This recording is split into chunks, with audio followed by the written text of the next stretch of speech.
하나님의 말씀 보시겠습니다. 에베소 6장 1절에서 3절 말씀입니다. 자녀들아, 주 안에서 너희 부모에게 순종하라. 이것이 옳으니라. 내 아버지와 어머니를 공경하라. 이것은 약속에 있는 첫 계명이니 이로써 네가 잘되고 땅에서 장수하리라. 아멘. 장수를 보상으로 약속받은 유일한 명령이 바로 주 안에서 부모님을 공경하라는 것입니다.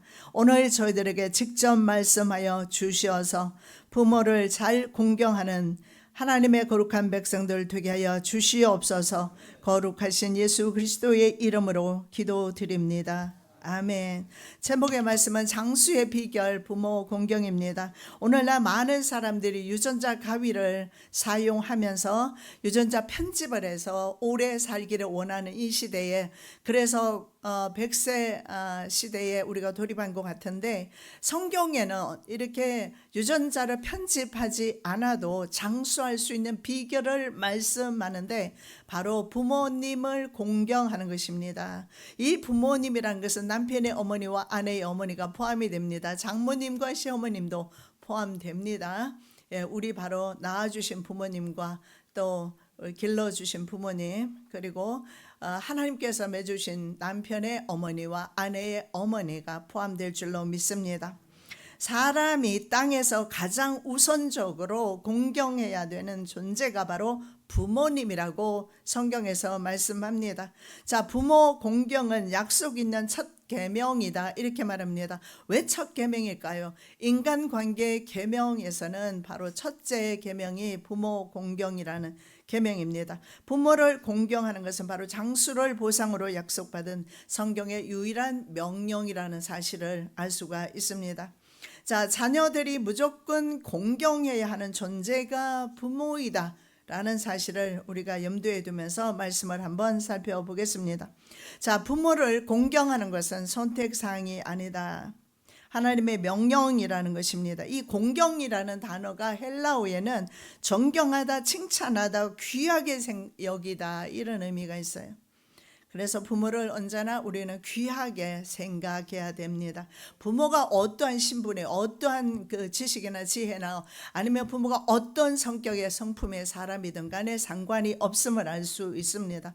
부모이기 때문에 공경해야 된다라는 것입니다. 자, 한자어로 공손히 받들어 모심의 의미가 있습니다. 공손할 공은요, 함께 마음 심자를 사용합니다. 그래서 말과 행동에 있어서 한 마음으로 한 뜻으로 부모의 권위를 존중하는 마음의 자세를 가리킵니다.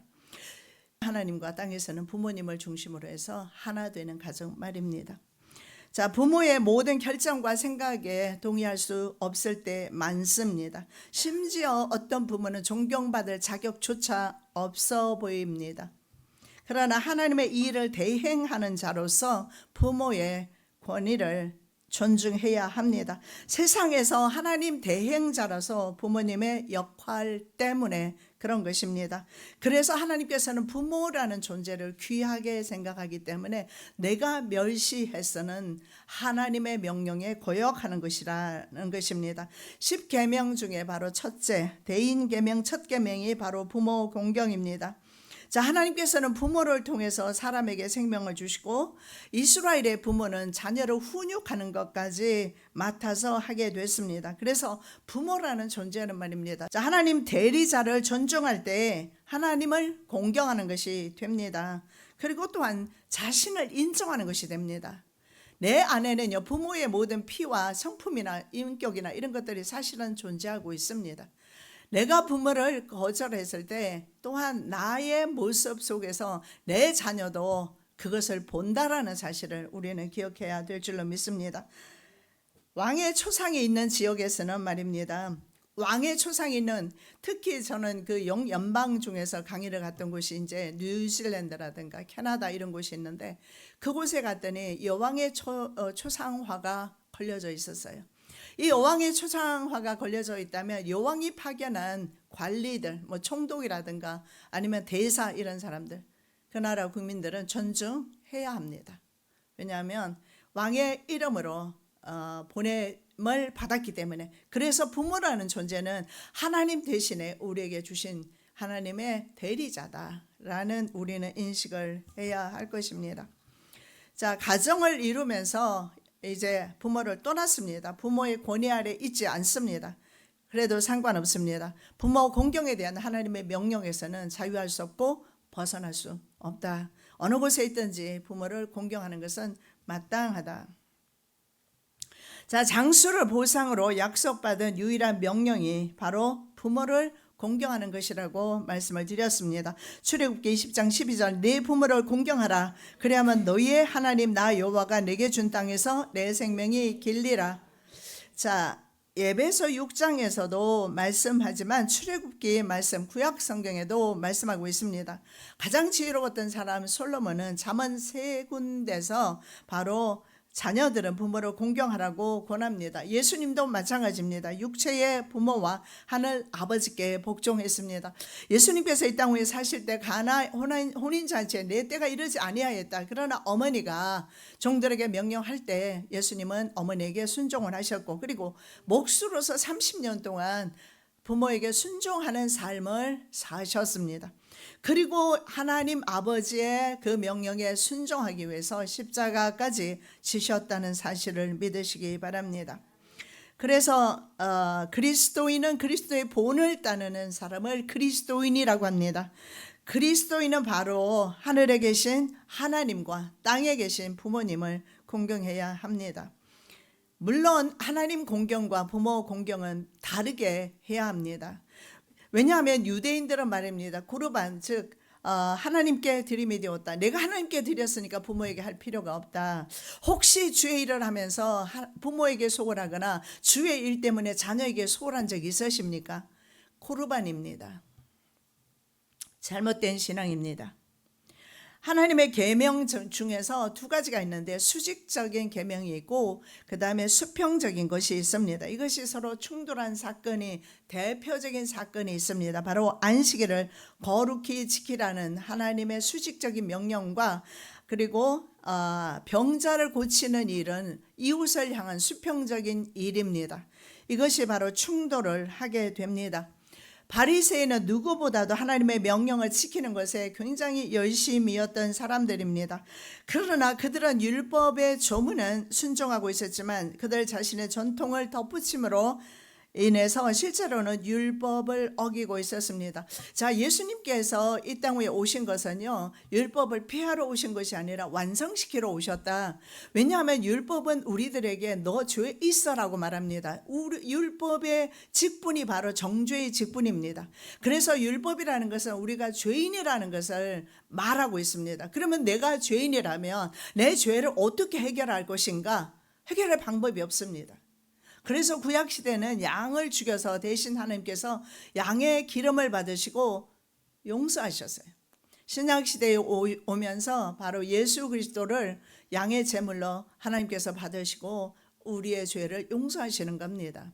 그래서 율법은 하나 없는 것이 바로 십자가의 사랑이 없는 것입니다. 자, 하나님에 대한 열심 때문에 부모를 등한히 해서 안 된다라는 겁니다. 그 질문에 대한 대답을 주십니다. 마가복음 3장 4절입니다. 안식일에 선을 행하는 것과 악을 행하는 것, 생명을 구하는 것과 죽이는 것 어느 것이 옳으냐? 내가 지금 빨리 교회 가서 찬양, 우리 팀도 찬양을 인도해야 되고 반주도 해야 되고 드럼도 쳐야 되고 이런 내가 바쁜 일이 많아요. 지금 교회 가고 있어요. 그런데 예를 들어서 자동차 사고가 났거나 문제가 발생한 사람이 있습니다. 그런데 내가 그것을 외면하고 내가 주의 일이라는 명분 때문에 버리고 온다라면 이건 잘못된 것 아니겠습니까? 예배에 참석하지 못해도 그 시간에 바로 질병, 병에 걸렸거나 위급한 상황에 환자가 있거나 했을 때 그를 도와주는 것이 맞다라고 예수님은 말씀하고 있습니다. 그래서 우리는 율법의 수많은 조항 때문에 바로 우리 자신을 스스로 묶어버릴 때가 많이 있습니다. 자, 하나님을 섬기는 예법이나 부모에 대한 태도가 같습니다. 마음과 행동과 태도로 섬겨야 합니다. 마음 없는, 특히 우리 며느리들은 말입니다. 시어머니에 대해서 태도만 갈 수가 있어요. 그런데 성경은 마음도 같이 가라, 마음이 가라. 그런데 아무도 몰라줄 수도 있어요. 남편도 심지어는 몰라줄 수 있어요. 그러나 하나님께서 보고 계십니다. 나는 도저히 이해할 수 없는 그 시어머니의 행동이라든가 행위라든가 언어라든가 이런 것을 바라보면서 이해할 수 없습니다. 그럼에도 불구하고 내가 마음으로 그를 섬길 때 하나님께서 보고 내 자신뿐만 아니라 심지어는 내 후손에게 그 복이 내려간다라는 사실을, 아직 결혼하는 자녀가 있다면 여러분 눈물로 어머니가 기도하셔야 합니다. 어머니와 같이 아버지와 같은 똑같은 삶을, 불행한 삶을 살면 안 되지 않습니까? 기도해야 합니다.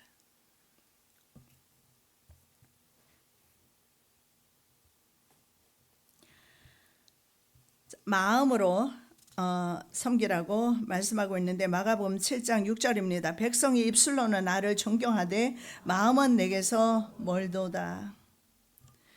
결국은 뭐겠습니까? 부모의 마음에 숨어있는 소원이 무엇인가, 이거 찾아내는 것이 아닐까 싶습니다. 부모의 입술로 표현되는 것들을 들어주는 것이 중요한데, 이게 저도 참 어머니를 모시지만 이게 어렵더라고요. 왜냐하면 이거 뻔히 이렇게 하면 안 되는 걸 알기 때문에 그래서 들어주지 못할 때가 참 많습니다. 그러나 들어주는 것이 중요하다. 그 지구상에 어떤 누구도 말입니다. 제 자식을 사랑하듯이 부모를 그렇게 사랑하는 사람은 없습니다. 자식이 먼저입니다. 그래서 사실은 말입니다. 하나님의 은혜와 부모님의 사랑을 갚을 수 없습니다. 한 주 그저 이렇게 설교하면서 우리가 또 부모님의 그 날에는 뭐 식사도 대접하고 하지만 그 어떤 누구도 부모의 사랑에 그 은혜를 갚을 수는 없다. 이 모든 은혜를 갚을 수 없다는 사실을 하나님도 아시고 부모도 사실은 알고 있습니다. 자식에게 받을 효의 대가를 바라는 부모가 없습니다. 왜냐하면 아이들한테 받아야 할 효도는 이미 자녀들을 기르면서 다 받았기 때문에 그렇습니다. 제가 때로는 마음이 좀 이렇게 다운되어 있다가 제 손녀를 봤을 때 딱 보는 순간에 내 얼굴이 펴지는 걸 봅니다. 그래서 그 존재 자체가 우리에게 있어서는 기쁨이다. 자식의 존재 자체가 부모에게서는 기쁨이다. 그래서 무엇을 해주려는 것보다는 오히려 자신의 존재 가치를 높여나가는 것이 부모에게 효도라는 사실을 믿으시기 바랍니다. 자, 사랑은 치사랑 내리사랑이라고 그렇게 합니다. 내려갈 뿐 다시는 돌아오지 않습니다. 우리의 자녀들 역시 그들의 자녀에게 사랑을 내리붓게 될 것입니다. 그렇게 되면서 부모의 마음을 좀 짐작할 뿐입니다. 내리사랑의 비밀을 깨닫게 될 때 효를 실천하기가 조금 더 쉬워지겠죠. 아, 우리 부모가 나를 이렇게 사랑하셨구나. 내 딸도 마찬가지입니다. 자녀를 낳고 나더니 엄마 마음을 알 것 같다. 평소에도 참 잘했어요. 잘합니다. 그럼에도 불구하고 더 엄마의 마음을 알 것 같다는 마음을 했습니다. 사도 바울은 모든 일에 부모에게 순종하면 이것이 주님을 기쁘시게 하는 것이라고 골로새 3장 20절에서 말씀합니다. 물론 성경에서 말하는 모든 부모를 의미하지 않습니다. 그렇다고 부모를 경시 여기는 것은 성경에서 말씀하는 물론 부분도 아닙니다만은, 그러나 예를 들어서 부모가 자녀에게 하나님의 명령에 불복종하게 만들 때 부모의 불신앙 같은 행위들은 본받을 필요는 없다라는 겁니다. 왜냐하면 그러한 때에 부모가 만일에 하나님의 일과 관계되었을 때 부모일지 하나님일지 결정해야 되는 부분이 있다면 반드시 그때는 하나님이 먼저다. 자, 사람보다 하나님을 순종하는 것이 마땅하니라. 사람보다 하나님이 먼저다. 그래서 우리 삶 속에서 가장 최우선해야 되는 것이 하나님이고, 그리고 다음이 부모다라는 사실을 알 수 있습니다. 우리가 하나님을 최우선으로 사랑할 때 부모 사랑, 하나님의 사랑이 충돌하는 법은 없습니다. 왜 그렇습니까? 하나님께서 부모를 이 땅 위에 주셨기 때문에 충분히 우리는 하나님 사랑 따로 할 수 있고 부모님 사랑 따로 할 수 있다는 사실을 믿으시기 바랍니다. 부모는 하나님의 복을 받게 하는 통로로서 자녀들이 공경할 만한 삶을 사는 것이 중요합니다. 부모가 아브라함이나 이삭이나 이런 부모처럼 말입니다.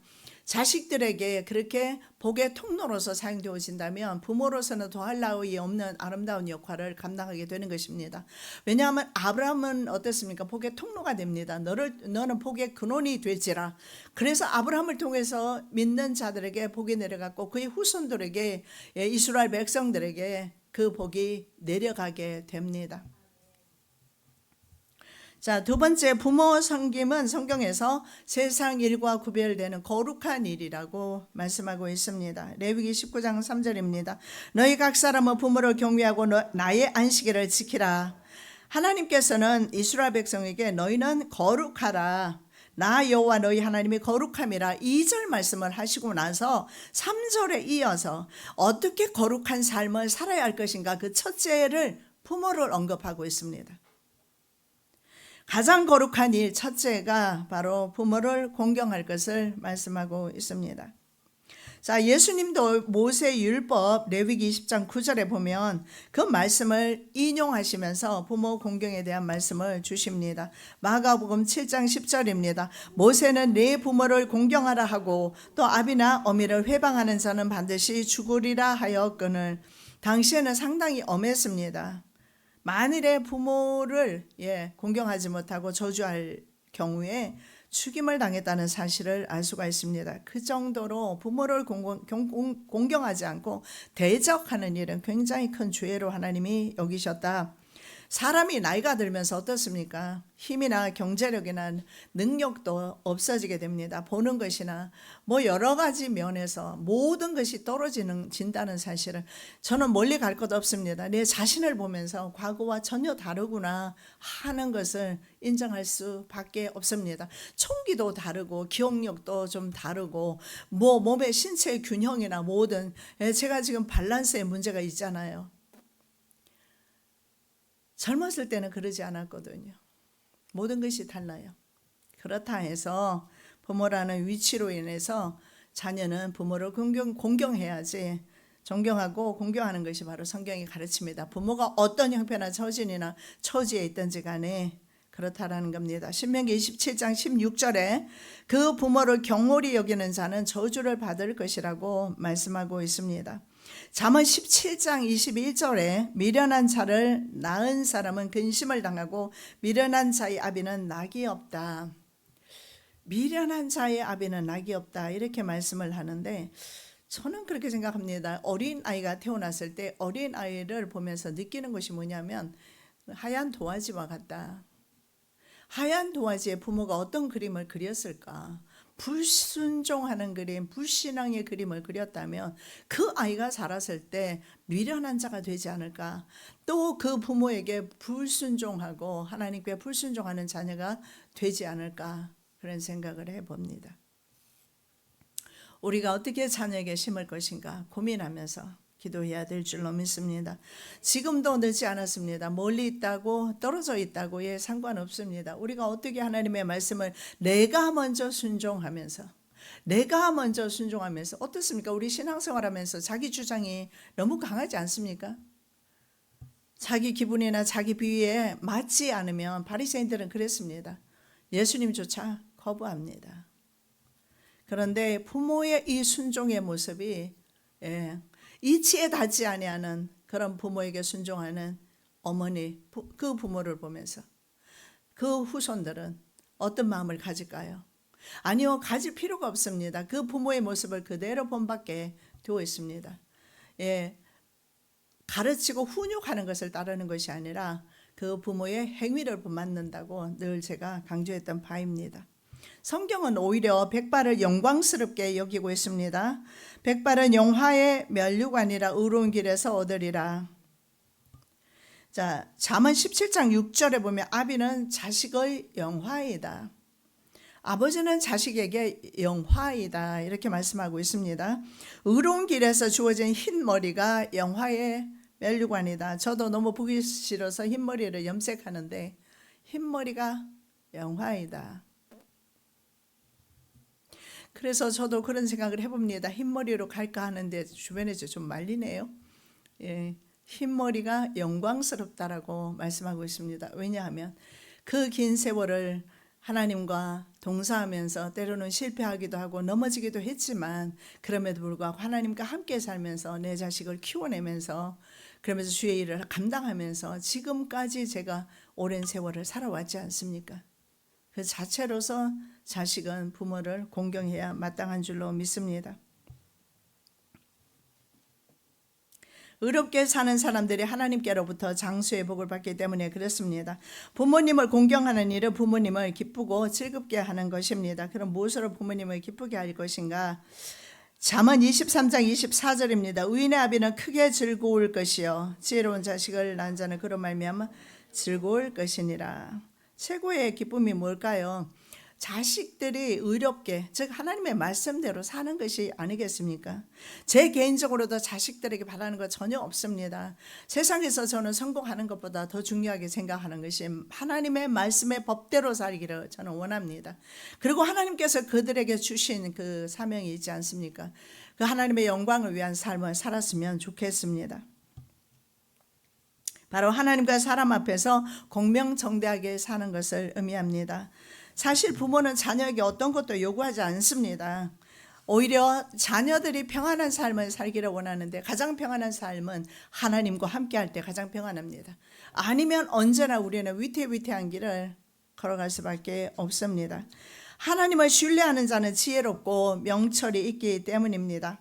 자, 의인은 하나님과 사람 앞에서 폭넓고 의미 있는, 즉 통전의 삶을 살기 때문입니다. 즉 하나님의 사람은 말입니다. 하나님과 이웃에게 유익되는 그런 삶을 살게 되면서 자기만을 위한 이기적인 삶을 살 때 그것이 참으로 지혜로운 일 같으나 그렇지 않습니다. 폐쇄적이고 결국은 그런 삶은 자신에게 기쁨이 없는 삶. 인간이 말입니다. 진짜 기쁨이 생길 때 언제인 줄 아십니까? 나눌 때입니다. 사실은 나누고 나면 기쁨이 배나 될 줄 믿습니다. 그래서 이런 통전의 삶을 살아가는 사람이 최고의 부모에게 효도이다. 그래서 아무리 멀리 떨어져 살아도 상관이 없습니다. 자, 자녀는 세 번째로 부모의 축복대로 됩니다. 말씀 가운데 자녀까지 나왔습니다.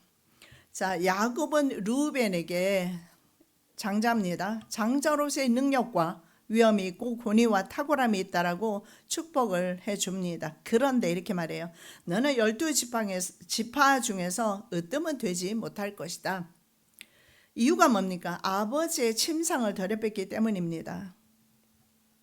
아비의 첩과 통관하게 됩니다. 그래서 아버지의 저주를 받게 됩니다. 그래서 르우벤은 장자의 직책을 잃어버리게 됩니다.